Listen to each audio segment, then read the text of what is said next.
खबर शामिल कई पिया शहदादपुर में रिपोर्ट फ़कीर मोहम्मद चांडीअ जी सम्स अस्पताल शहदादपुर में पीपल्स पार्टी पारां 2 ॾींहं वारी मुफ़्त सर्जिकल कैंप लगाई वई।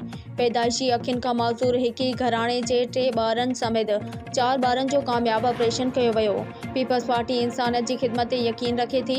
अब्दुल रहमान तइम ख़बर मूजिब पाकिस्तान पीपल्स पार्टी के चेयरमैन बिलावल भुट्टो ज़रदारी जी हिदायतन ते शहदादपुर सम्स अस्पताल में 2 ॾींहं वारी मुफ़्त अखियुनि जी सर्जिकल कैंप लगाई वई, जंहिंजो इफ्तिताह पीपल्स पार्टी के सीनियर अगवान अब्दुल रहमान तइम कयो।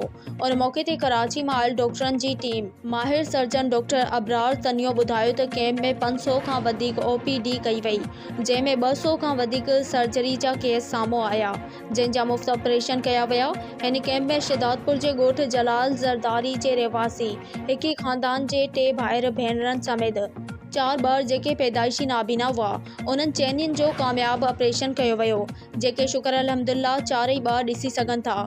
उन मौके ते पीपल्स पार्टी जे सीनियर अगवान अब्दुल रहमान तइम ख़िताब कंदे चयो त पीपल्स पार्टी इंसानियत जी ख़िदमत ते यकीन रखे थी।